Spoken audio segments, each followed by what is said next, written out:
The massive view screen flickered to life aboard the UES Defender. Admiral Paul Carter straightened his uniform and took a deep breath. This was humanity's moment.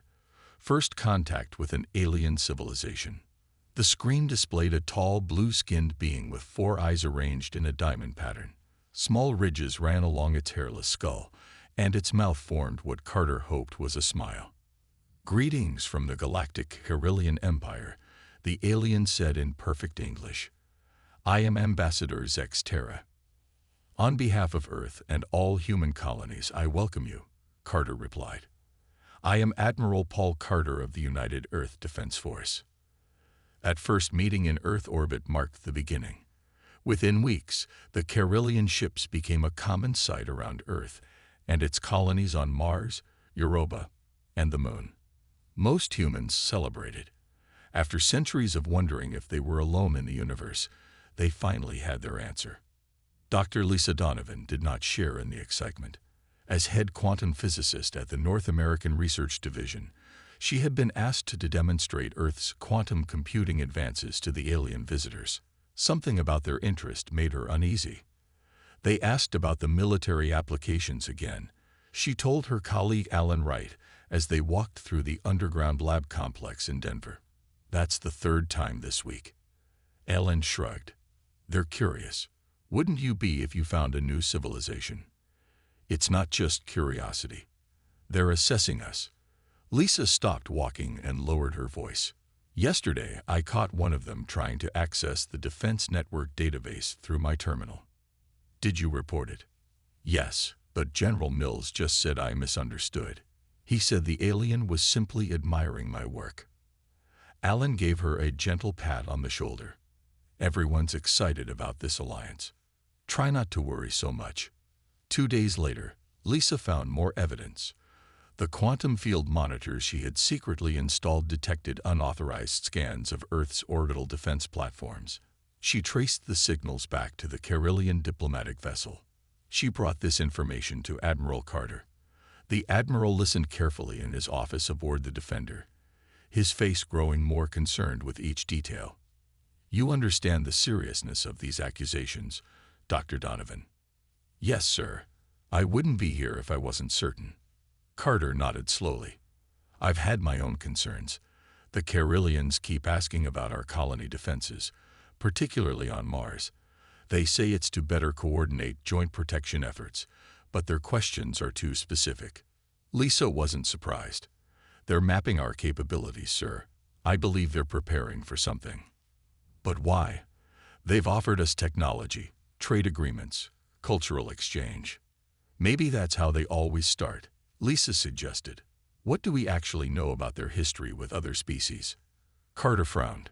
"Not much. They've mentioned other allies, but they've been vague about details. Sir, I think we should investigate further before sharing any more of our technology." The Admiral looked out his viewport at Earth below. The blue planet turned peacefully, unaware of any potential threat. After a moment of silence, he made a decision. "I'll speak with the Security Council. In the meantime, continue your monitoring, but be discreet. If the Carillions truly are our friends, we don't want to cause a diplomatic incident." As Lisa left the Admiral's office, a Carillion diplomatic aide watched her from around a corner. The aide touched a small device on its wrist and spoke quietly. "The human scientist suspects. She has spoken with their military leader." The voice that answered was deep and authoritative. "It matters not. By the time they understand our true purpose, it will be too late. Continue as planned. These humans, like all the others before them, will soon serve the Empire." The aide smiled and continued down the corridor, nodding politely at passing humans. The conquest of Earth would proceed on schedule. After all, what could one primitive species possibly do against the might of an empire that spanned thousands of worlds? 6 months after first contact, Dr. Lisa Donovan couldn't sleep. The evidence on her tablet was too disturbing. She had installed hidden monitoring programs throughout Earth's defense network, and what they showed was alarming. The Carillions were scanning everything: weapons systems, shield generators, orbital platforms, and more. She called Alan Wright at 3 a.m. He arrived at her apartment 20 minutes later, his hair messy and eyes tired. "This better be important," he grumbled. Lisa handed him the tablet. "Look at these access patterns. The Carillions aren't just curious about our technology. They're mapping our entire defense grid." Elen scrolled through the data, his expression growing more serious with each swipe. "These are military assessment algorithms. I recognize them from my time with intelligence services. So you agree? They're preparing for something." Elen nodded slowly. "We need to take this to someone with authority." The next morning, they met with Admiral Carter in a secure room deep within the Pentagon. The room was swept for listening devices before they began. "I've had my own concerns," Carter admitted after reviewing their evidence. "Our patrols near Jupiter have reported unusual Carillion activity. They're placing devices in the atmosphere, possibly sensors or communication relays." "Have you confronted them about it?" Lisa asked. "Not directly. When questioned, they claim these are scientific instruments to help us understand our own solar system better." The Admiral's tone made it clear he didn't believe this explanation. "We need more information about how the Empire treats other species," Alan suggested. "Their history might tell us what they're planning." Carter agreed. "I'll have our diplomats dig deeper." Kate Franklin and John Russo were Earth's top diplomatic team. When they received Carter's request to investigate the Empire's history with other species, they approached their task carefully. "We need to speak with someone other than official Carillion representatives," Kate told John as they prepared for a reception at the alien embassy. During the event, they noticed a smaller alien serving drinks. The being had green skin and 6 limbs, clearly not Carillion. Later, Kate managed to speak with the server alone in a quiet corner. "Your people, they're not part of the Empire originally, are they?" The alien looked nervous. "We are the Zentari. We joined the glorious Empire 300 years ago." "Joined willingly?" John asked quietly. The alien's eyes darted around the room. "The Empire brings progress to primitive worlds. We should be grateful." "But are you?" Kate pressed gently. After a moment's hesitation, the alien whispered, "They came as friends, then as advisors, then as rulers. Now we serve. This is the way of the Empire with all worlds." Over the next week, Kate and John spoke with members of 12 different species serving the Empire. Each told a similar story: initial friendship followed by gradual takeover and eventual subjugation. They brought their findings to the United Nations Security Council. In a closed-door session, Earth's leaders debated the evidence. "The pattern is clear," Kate explained. "The Empire finds new worlds, shares some technology, establishes a presence, then gradually takes control. They've done this hundreds of times. And we believe they're planning the same for Earth," asked the Chinese representative. Admiral Carter displayed the defense network scans. "They're already mapping our weaknesses. The next step would be to position their assets for a takeover." After hours of discussion, the Council reached a unanimous decision. Earth would issue a formal warning to the Empire. 2 days later, Ambassador Olivia Martinez stood before the Carillion diplomatic delegation. Her voice was steady as she delivered Earth's message. "The people of Earth value peaceful relations with all species. However, we have observed concerning patterns in your activities within our solar system. We formally request that you respect our sovereignty and cease all unauthorized scanning of our defense systems. Failure to comply will result in the termination of diplomatic relations." The lead Carillion ambassador, Zexterra, received the message with a smile that didn't reach his 4 eyes. "I will convey your concerns to the Grand Imperator. Rest assured, the Empire values its friendship with Earth." As the human delegation left, Zexterra turned to his aide. "These humans are more perceptive than we anticipated.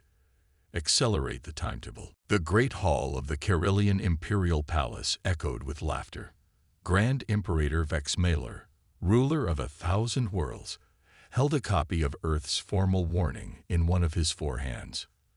They warn us, he said, his voice filled with amusement. A primitive species that has barely left its own planet dares to warn the Empire. The assembled Karelian nobles joined in his laughter. Only Zexterra, recently returned from Earth, remained silent. Your Imperial Majesty, Zexterra said when the laughter died down, I believe we should not dismiss the humans too quickly. They are more observant than we expected. Vexmiller waved a dismissive hand. All species notice our preparations eventually. By then, it is always too late. The humans detected our scans much earlier than most, Zexterra persisted. And their technology advances rapidly. In just the 6 months we've observed them, they've improved their quantum computing systems by 30%. The Grand Imperator rose from his throne. Are you suggesting this single world could pose a threat to our empire? An empire that has conquered species with technology far more advanced than these humans? No, Your Majesty. I simply suggest caution. Your caution is noted. Now prepare the military assets as planned. We will proceed with the integration of Earth into the Empire. The Imperator's tone made it clear the discussion was over. The next day, a formal response was transmitted to Earth.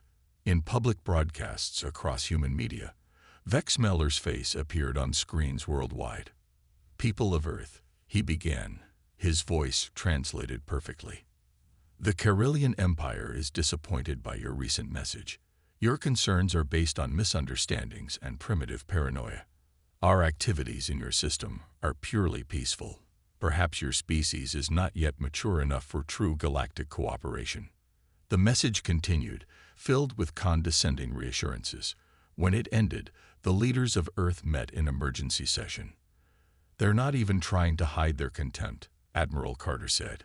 This is how they've always operated. Dismiss concerns, proceed with their plans, then strike when they think we're confused or divided. In orbit around Jupiter, Lieutenant Maria Rodriguez piloted her small patrol ship through the gas giant's outer atmosphere. Her mission was to investigate the devices the Karelians had placed there. Getting visual now, she reported back to Earth Command. They definitely aren't scientific instruments. Her ship's cameras showed small metallic objects embedded in Jupiter's clouds. Each one emitted a regular pulse of energy toward Earth. They're monitoring all communications, mapping orbital patterns of our ships, and she paused as her science officer showed her new data. They appear to be laying the groundwork for a larger device network, possibly weapons platforms. Back on Earth, the United Nations Security Council reviewed Lieutenant Rodriguez's findings. The evidence was clear. Despite their public dismissal of Earth's warning, the Empire was accelerating its plans. They think we'll back down, the Russian representative said. They expect us to accept their explanation and do nothing while they position their forces. What can we do? Asked another leader. Their technology is far advanced beyond ours. Admiral Carter stood. Maybe not as far as they think. Dr. Donovan has been studying the data from our encounters with their ships. She believes our quantum technology could be adapted to counter some of their advantages. How much time do we need? Asked the council president. More than they're likely to give us, Carter admitted. But we have one advantage. They think we're primitive and unprepared. They won't expect a coordinated response. The council voted unanimously to prepare for defense while maintaining the appearance of accepting the Empire's explanation. Earth would appear to back down while secretly preparing for the worst. In his palace, Vex Miller received word that Earth had made no further protests after his public statement. As expected, he told his military commander. They realized the futility of resistance. Proceed with Phase 2 of the integration plan.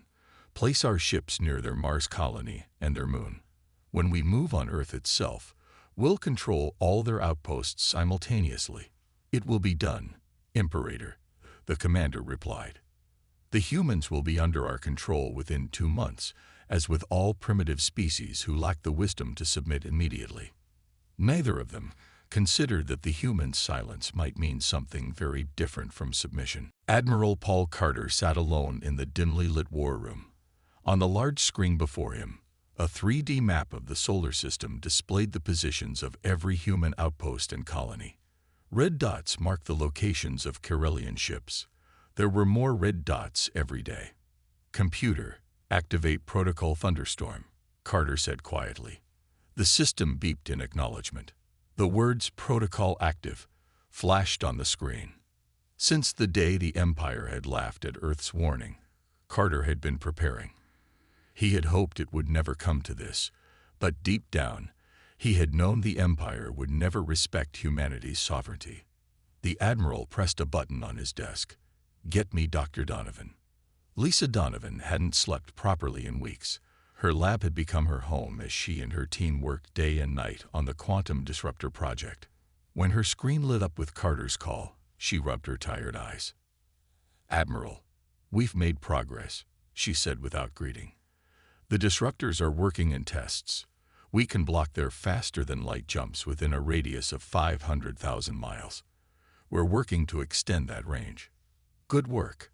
How long until full deployment?" 2 weeks for the prototypes. A month for full system coverage." Carter nodded. "The Empire is moving more ships into position near Mars and Europa. Our intelligence suggests they're preparing for something big. We may not have a month." "We'll work faster," Lisa promised. Across the solar system, humanity prepared in secret. On Mars Colony, engineer Susan Harris led a team converting mining equipment into weapons. The massive drills used for digging into the Martian soil now had a deadly new purpose. "Try it now," Susan called to her assistant. The modified mining rig powered up, its drill spinning rapidly before suddenly stopping.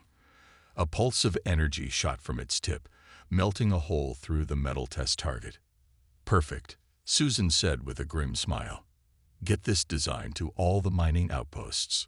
We need every rig converted by the end of the week." In Earth orbit, Major Gregory Daniels floated in zero gravity alongside 30 soldiers of the newly formed Space Combat Division. They were practicing maneuvers in the void, their specialized suits allowing for rapid movement between practice targets. "Remember," Daniels called through the comm system, "in space, there's no up or down. The enemy can come from any direction. Use your thrusters sparingly. Each burst gives away your position." The soldiers moved silently, their training improving daily. What had begun as a clumsy dance now looked like a deadly ballet. Meanwhile, Ambassador Olivia Martinez sat across from Carillion representatives in the Geneva Peace Center. Her job was perhaps the most difficult, to keep the Empire believing that Earth was ignorant of their true intentions. "We're eager to discuss the proposed cultural exchange program," she said with a practiced smile. "Perhaps we could start with educational initiatives." As the Carillion ambassador launched into a lengthy explanation of their plans, Olivia discreetly tapped a sequence on her tablet, sending an encoded message. "Meeting extended to 4 hours. Continue preparations." Beneath the Pacific Ocean, a massive underground facility housed Earth's new fleet of ships. Built in secret since first contact, these vessels incorporated both human innovation and reverse-engineered alien technology. Engineers worked around the clock, installing Lisa's quantum disruptors on each ship. On the Moon, Captain Nathan Kelly inspected the newly constructed defense platforms hidden beneath the lunar surface. When activated, they would rise up to provide a defensive perimeter around Earth. "All systems operational," his lieutenant reported. "Good," Kelly replied. "Now we wait for the signal." In his office, Admiral Carter received updates from all fronts. For the first time in human history, all nations worked together toward a single goal: survival.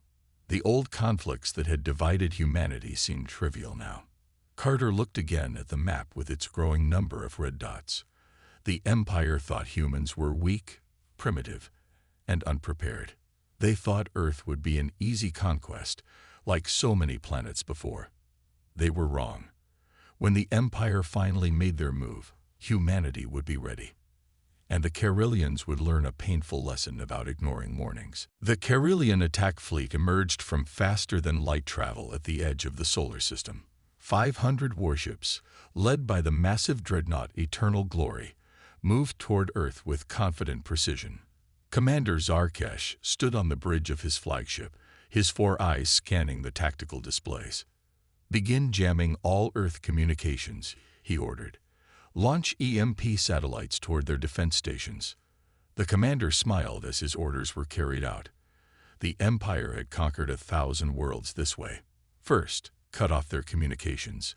Then, disable their defenses. Finally, demand surrender. Most species gave up without a fight once they saw the Empire's power. The few who resisted were quickly crushed.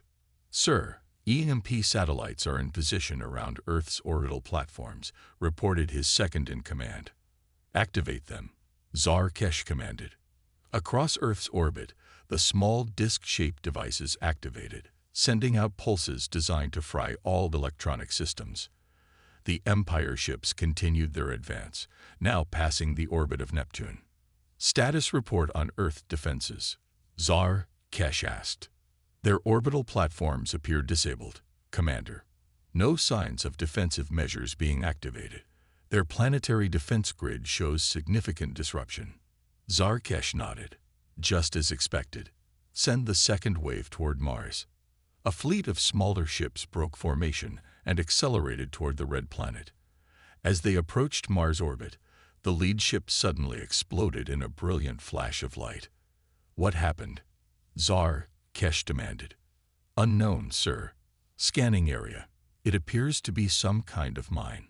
Before his officer could finish the report, 2 more ships erupted in flames.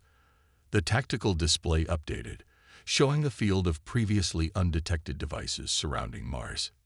"Impossible," Zarkesh hissed. "Our scans showed no defensive measures around the Mars colony." "Sir, we're detecting quantum signatures from these devices. They were shielded from our scanners." The commander slammed his fist on the console. "Pull the Mars fleet back. Redirect all ships toward Earth. We will deal with these minor colonies after we secure the main planet." The Empire fleet regrouped and pushed toward Earth. As they passed the moon, Zarkesh ordered the planetary bombardment to begin. "Target their major military installations first. Once those are destroyed, we can negotiate their surrender from a position of strength." The massive guns of the Eternal Glory charged up, aiming at the coordinates of Earth's largest military bases. Energy beams lanced down toward the planet's surface, striking with devastating force. "Direct hits on all targets, Commander," reported the weapons officer. Zarkesh watched the view screen with satisfaction as explosions bloomed across Earth's surface. But his satisfaction turned to confusion as the smoke cleared. Where there should have been destroyed bases, there was nothing, just empty land. "What is the meaning of this?" he demanded. "Where are their military installations?" "Sir, our intelligence data must be incorrect. The targets appear to be—" A junior officer interrupted. "Commander, we're detecting energy signatures from beneath the lunar surface." Suddenly, the view screen showed the supposedly barren lunar landscape opening up, revealing massive weapon platforms rising from hidden underground bases. Before Zarkesh could issue new orders, beams of focused gravity shot out from the lunar surface, catching 3 Empire ships and crushing them like paper. "Evasive maneuvers," Zarkesh shouted. At the same moment, alerts sounded throughout the bridge. "Sir, multiple human vessels detected emerging from behind Mars. More ships rising from Earth's oceans. We're being surrounded." Zarkesh stared in disbelief as the tactical display filled with previously hidden human ships appearing from concealed positions throughout the solar system. "Impossible," he whispered. "They're just primitives." His communications officer looked up with fear in all 4 eyes. "Sir, we can't retreat. Our FTL drives aren't responding. Something is blocking them." As the human ships closed in from all directions, Commander Zarkesh realized the terrible truth. The Empire had gravely underestimated humanity. They had ignored Earth's warning, believing humans to be like all the other species they had conquered. That mistake was about to cost them dearly. Admiral Paul Carter stood in the command center of the UES Defender, watching as the battle unfolded across the holographic display. The Empire ships were in disarray, caught in humanity's carefully planned trap. "All ships report ready, Admiral," said his communications officer. "Awaiting your command." Carter took a deep breath. This was the moment that would decide the future of humanity.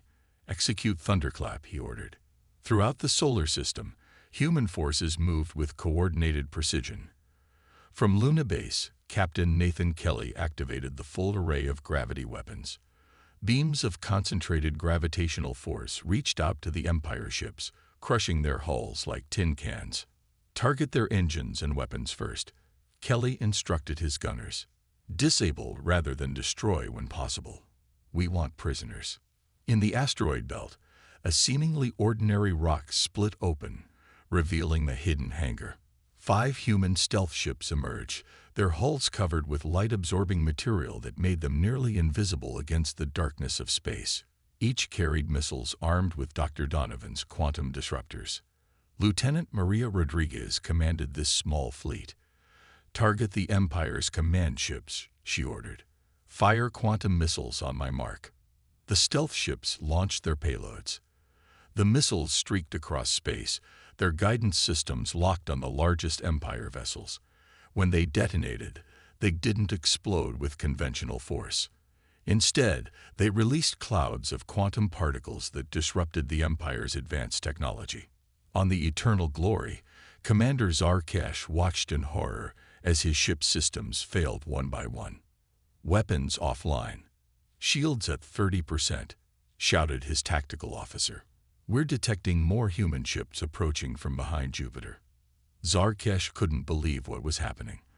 The humans had hidden their true capabilities. They had prepared for this attack and lured the Empire into a trap. "Contact Grand Imperator Vex Milor," he ordered desperately. "Request immediate reinforcements." "Sir, communications are blocked by the human quantum interference," his officer replied. "We're cut off from the Empire." Aboard the UES Defender, Admiral Carter watched as the Empire fleet tried to regroup. Their superior numbers meant the battle wasn't over yet. "Launch the fighter squadrons," he ordered. "Target their capital ships." From Earth's atmosphere, hundreds of small, agile fighters rose into space.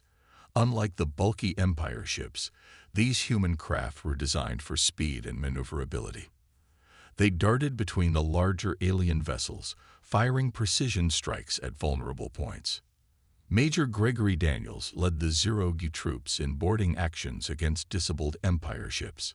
His soldiers, trained for combat in the void of space, cut through the alien vessels' hulls and stormed inside. "Remember your training," Daniels told his people over the comm. "Secure the engine rooms and bridge. We need their technology intact." Meanwhile, on Mars, the colony that had appeared nearly defenseless now revealed its teeth. The modified mining rigs, under engineer Susan Harris' direction, rose from the Martian surface on massive treads. Their energy weapons, converted from industrial cutting tools, fired at Empire ships that ventured too close. "Target their landing craft," Susan commanded. "Don't let them get boots on the ground." In orbit around Earth, Dr. Lisa Donovan monitored the effectiveness of her quantum disruptors from a research vessel. The data flowing across her screen confirmed her theories. The Empire's advanced FTL technology was completely neutralized within the solar system. "The quantum field is stable," she reported to Admiral Carter. "They can't escape or call for help." The Admiral nodded. "Then we press the advantage. All ships, advance and engage. Show them what happens when you threaten Earth."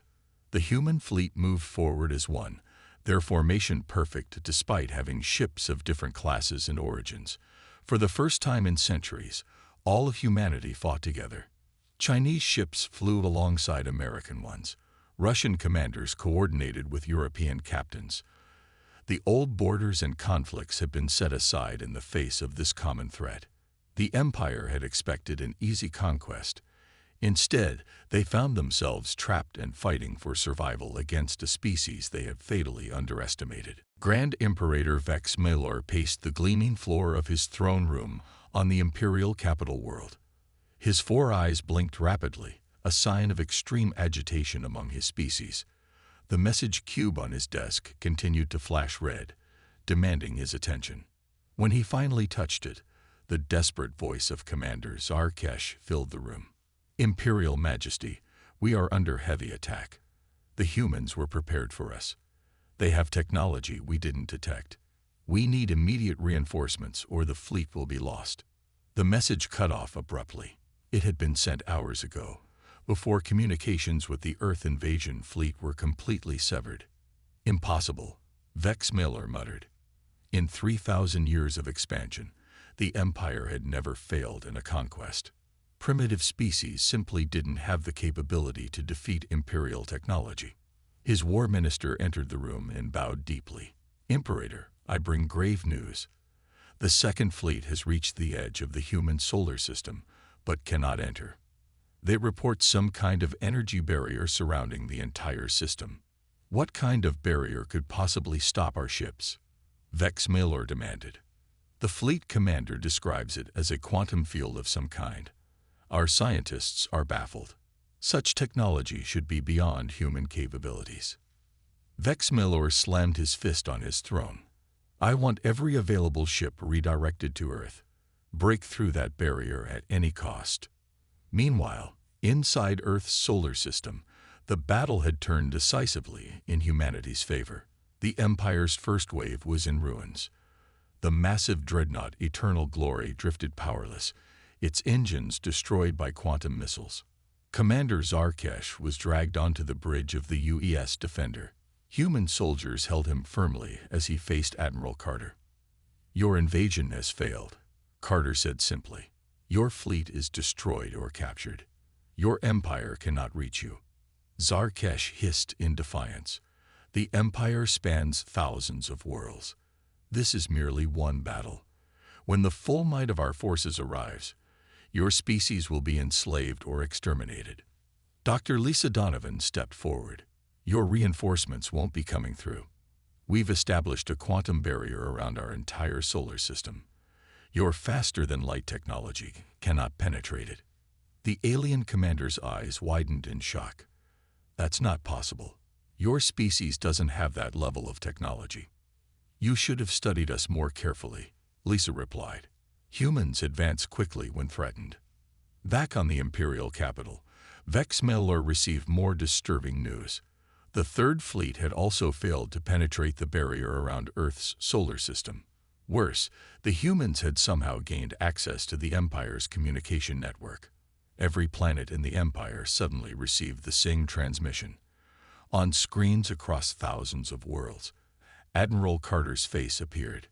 People of the Carillion Empire, he began, your leaders have attacked Earth without provocation. We warned them to respect our sovereignty. They chose to ignore that warning. The message continued playing throughout the Empire's worlds.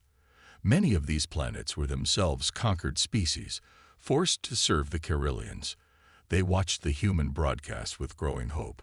We have defeated your invasion force, Carter continued. Your military has failed, but we do not seek the destruction of your people. We offer one final warning. Retreat from our space and never return. The alternative is to face the full consequence of your actions. As the message played, Dr. Donovan's team continued to work. Having broken into the Empire's communications, they now had access to the Imperial database. They discovered the locations of all conquered worlds and the weaknesses in the Empire's control systems. We can send messages directly to the resistance movements on each conquered planet, Lisa told Admiral Carter. Many of these species have been fighting Imperial rule for centuries. Carter nodded. Do it. Send them our battle data. Show them the Empire can be defeated. Across the galaxy, the carefully constructed fear that kept the Empire in power began to crack. One by one, the subjugated species learned that the mighty Carillions had been defeated by a single world they had dismissed as primitive. On his throne, Grand Imperator Vex Miller faced a reality no Carillion leader had ever confronted. The Empire was losing control, and it had started with one ignored warning from a supposedly insignificant species. 1 month after the failed invasion, A single Carillion ship approached Earth's solar system. Unlike the warships that had come before, this vessel was small and decorated with white symbols of peace. It stopped at the edge of the quantum barrier and waited. Admiral Paul Carter sat in the conference room of the UES Defender with Dr. Lisa Donovan and the other leaders of Earth's defense. On the screen before them, the image of the waiting ship hovered. "They're requesting permission to enter," said the communications officer. "They say they come to negotiate peace." Carter looked at his team. Opinions. "It could be a trick," Major Daniels suggested. "A way to get inside our defenses." Lisa shook her head. "Our intelligence from the conquered worlds suggests the Empire is in chaos. Rebellions have broken out on 17 planets. They need this peace more than we do." After careful consideration, Carter made his decision. Lower the barrier for their ship only. Escort them to the neutral meeting station. Hours later, Carter faced Grand Imperator Vex Malor himself. The once proud ruler of the Carillion Empire looked diminished. His normally bright blue skin had faded to a pale gray. "The Empire offers terms of peace," Vex Malor began. "We will recognize Earth's independence and provide technological knowledge as compensation for our misunderstanding." Admiral Carter's expression remained neutral. This was not a misunderstanding. It was an attempted conquest, which failed because you ignored our warning.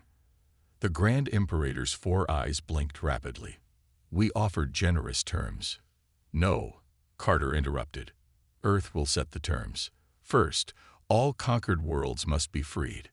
Second, the Empire will pay reparations not just to Earth, but to every species you've subjugated.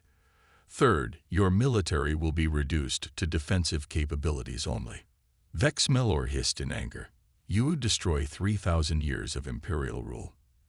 "The galaxy needs our guidance." "The galaxy needs freedom," Carter replied.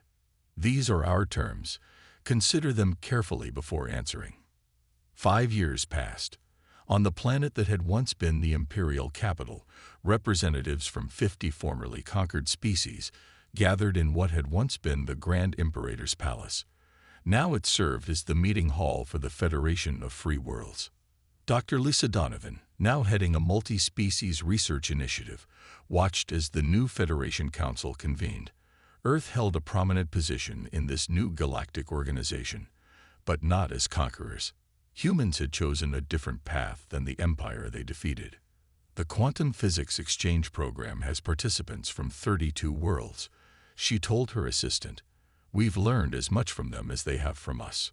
Throughout the galaxy, the story was told of how one primitive species had brought down an empire that spanned thousands of worlds. Human diplomatic teams traveled to remote planets, helping former Imperial subjects build their own governments. On Mars, engineer Susan Harris oversaw the construction of the galaxy's largest shipyard. Ships of many designs were being built there, not for war, but for exploration and trade. "The Altarian design integrates perfectly with our propulsion systems," she explained to a group of visiting alien engineers. "Together, we can reach further than either of us could alone." Admiral Carter, now retired, stood on the porch of his small house overlooking the Pacific Ocean. He held a message tablet containing reports from across the galaxy.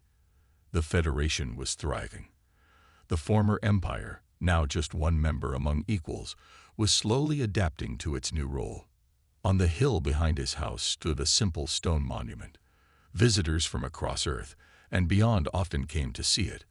The memorial bore the names of those lost in the brief but fierce battle against the Empire, followed by a simple message that had become famous throughout the galaxy.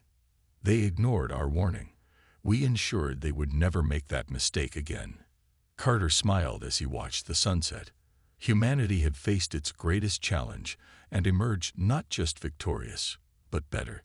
They had defeated an empire not to become one themselves, but to create something new, a community of worlds where cooperation replaced conquest. The Empire's greatest regret wasn't just that they had lost. It was that they had never understood what humanity had tried to teach them. True strength comes not from domination, but from unity.